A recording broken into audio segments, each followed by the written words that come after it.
श्री हरि विष्णु दोस्तों, आज से पवित्र कार्तिक मास प्रारंभ हो रहा है। तो आप सभी के लिए इस चैनल पर मैं प्रतिदिन कार्तिक महात्म्य की कथाएं लेकर के आऊंगी।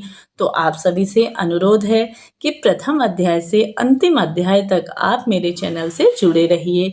साथ ही जैसा कि कार्तिक महीने में पवित्र नदियों में स्नान करना और साथ ही माता तुलसी का पूजन करना अति श्रेष्ठ माना गया है। तो चलिए प्रथम कथा हम सुनेंगे माता तुलसी की। इस साथ बोलिए जय श्री हरि विष्णु। एक समय कार्तिक महीने में सभी महिलाएं तुलसी माँ को सींचती थी।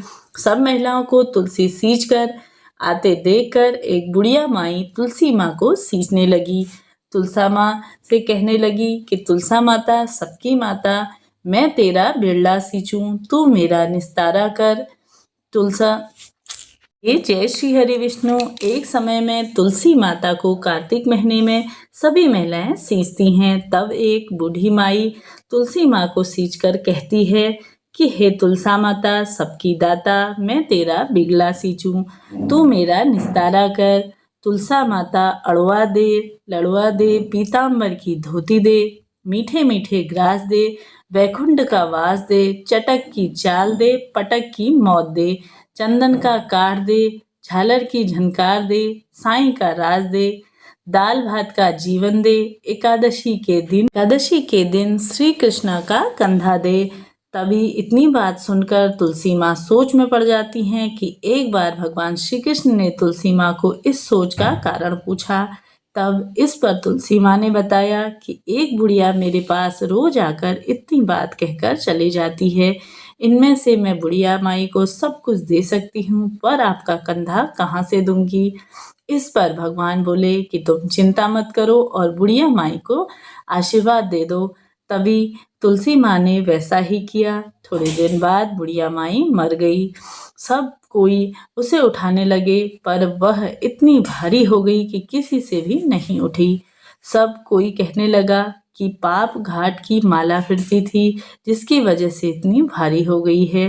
तभी भगवान श्री कृष्ण ब्राह्मण के भेष में आए और वहां खड़े लोगों ने बुढ़िया के कान में कुछ कहने पर उनका शव हल्का होने की बात कही। इस पर लोगों ने कहा कि तू भी अपने मन की निकाल ले। भगवान ने जाकर बुढ़िया के कान में कहा कि माई, तू बिरला सींचा मेरा, मैं करूं निरस्ता तेरा। बुढ़िया माई अड़वा ले, लड़वा ले, पीताम्बर की धोती ले, मीठा मीठा भात ले, वैकुंठ का वास ले, चटक की चाल ले, पटक की मौत ले, चंदन का काठ ले, झालर की झनकार ले, साईं का राज ले, दाल भात का भोजन ले और श्री कृष्णा का कंधा ले। इतना सुनते ही बुढ़िया माई हल्की हो गई। इसके बाद भगवान श्री कृष्ण ने खुद उसे कंधा देकर उसे मृत्यु प्रदान की। कथा के अंत में कहा जाता है कि हे तुलसा माई, जैसे आपने उस बुढ़िया को मुक्ति दे दी, वैसे ही सबको देना।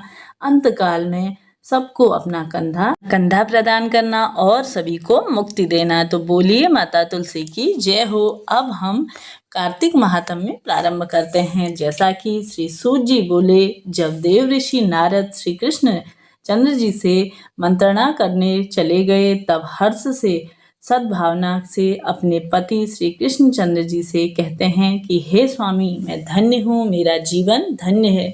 मैं अपने को कृतमयी समझता हूँ। मेरे जन्मदाता व मेरे माता पिता भी धन्य हैं, क्योंकि उन्होंने निसंदेह मुझे सत्यभामा को जन्म दिया है। इस सुंदरता का भी प्रभाव है कि आपको 16,000 स्त्रियों से रहते हुए भी मैं आपका विशेष प्रिय हूँ। केवल इसी के लिए मैंने कल्प वृक्ष के साथ आदि पुरुष आपको विधि पूर्वक संकल्प कर नारद जी से के लिए उस समय समर्पित कर दिया, जब संसार में लोग कल्प वृक्ष का नाम तक नहीं जानते थे।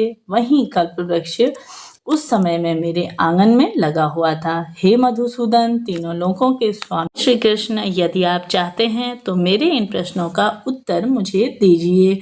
ऐसा कहकर श्री सूत जी ने कहा कि इस प्रकार अपनी प्रियतमा सत्यभामा की बातें सुनकर श्री कृष्ण जी मंद मंद मुस्कुराने लगे। सत्यभामा का हाथ अपने हाथ में लेकर हास परिहास के साथ कल्प वृक्ष के नीचे पहुंचे और उस स्थान से सब सेवकों को हटा दिया। सत्यभामा की ओर देखकर हंसे। साथ ही पूछा कि सत्यभामा भगवान के इस अनुराग को देखकर संतुष्ट और पुलकित हो गए और श्री कृष्ण जी भी सत्यभामा को देखकर गदगद हो गए। श्री भगवान ने कहा कि हे देवी, वास्तव में इन 16,000 स्त्रियों में रहते हुए भी मुझे प्राण से तुल्य प्यारी तुम हो। तो कल्प वृक्ष वाली जिद रखने के लिए देवताओं के साथ, इंद्र के साथ भी मैं लड़ गया था। हे प्यारी, जो तुमने पूछना चाहती हो वह अवश्य से ही बड़ी अद्भुत बात है कि तुम्हें मैं जो किसी को न देने वाली बहुमूल्य वस्तु को भी दे सकता हूँ, न करने वाला काम भी कर सकता हूँ, छिपाने वाली बात भी कह सकता हूँ। तो फिर मुझसे पूछने की आवश्यकता ही क्यों है? तुम्हारे मन में जो भी प्रश्न हो पूछो, मैं अवश्य ही कहूँगा। सत्यभामा ने कहा, हे नाथ, मैंने पूर्व जन्म में कौन सा दान, व्रत तथा तपस्या की थी जिसके प्रभाव से मैं संसार में पैदा होकर और संसार की बाधाओं से मुक्त हूँ और आपकी अद्वैणी हूँ। सर्वथा गरुड़ पर सवार करती हूँ, आपके साथ इंद्रादि देवताओं पे यहाँ आपके पास जाने पर आपके साथ ही जाती हूँ। यदि मैं पूछती हूँ कि मैंने उस जन्म में कौन सा शुभ कर्म किया था, पूर्व जन्म में कौन सा क्या थी और मेरा क्या स्वभाव था और मैं किसकी पुत्री थी, तभी श्री कृष्ण जी ने कहा, हे प्रिय, तुम सावधान होकर सुनो। मैं पूर्व जन्म की कथा तुमसे कहता हूँ। जन्म में तुमने जिस पवित्र व्रत को किया था सो बतलाता हूँ। जबकि सतयुग का अंत हो रहा था, उस समय मायापुरी में एक अत्रि गोत्र वाला देव शर्मा नामक ब्राह्मण निवास करता था। वह समस्त वेदों तथा वेदों का पारंपरिक अतिथि पूजन, अग्निहोत्री तथा सूर्य नारायण का व्रत करता था। सर्वदा सूर्य देव की उपासना करने के कारण वह दूसरे सूर्य की भांति देवीप्यान था। उन्होंने वृद्धावस्था में गुणवती नाम की एक कन्या उत्पन्न की, जिससे कि देव शर्मा को उस पुत्री के अतिरिक्त कोई संतान प्राप्त नहीं हुई। उसने अपनी पुत्री का विवाह अपने एक शिष्य चंद्र के साथ कर दिया। पुत्र विहीन देव शर्मा अपने शिष्य चंद्र को अपने पुत्र के समान मानते थे और जितेंद्रीय चंद्र भी देव शर्मा को अपने पिता के सदृश समझता था। एक दिन चंद्र और देव शर्मा दोनों कुश और समिधा लाने के लिए वन चले गए। इधर घूमते घूमते हिमालय के समीप एक उपवन में पहुंचे। जब उन्होंने एक विकराल राक्षस को अपनी ओर आते हुए देखा, उसे देखकर ये दोनों भय से व्याकुल हो गए। शरीर के अंग थिरथिराने लगे और वे भागने में असमर्थ हो गए। यम स्वरूप उस राक्षस ने उन दोनों को मार डाला।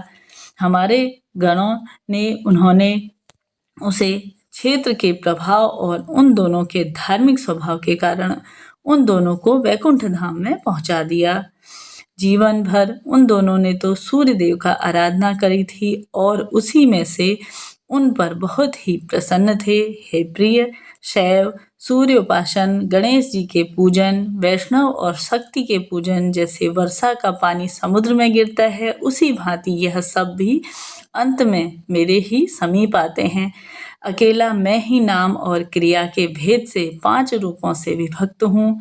जैसे किसी का नाम देवत्य है, वहीं देवत्य किसी का बाप है, किसी का पुत्र है, किसी का भाई है और किसी का भतीजा है, लेकिन वास्तव में वह देवत्य एक ही है। अस्तु सूर्य के समान तेजस्वी वे दोनों मेरे वैकुंठ में आकर रहने लगे। विमान पर यात्रा करते थे, उनका मेरे समान रूप था। वे मेरे ही समीप रहते थे और उनके शरीर में दिव्य चंदन लगा रहता था। प्रथम अध्याय यहाँ पे पूर्ण होता है। बोलिए जय श्री हरि विष्णु। मिलते हैं नेक्स्ट वीडियो में, तब तक के लिए हर हर महादेव। जय श्री हरि विष्णु।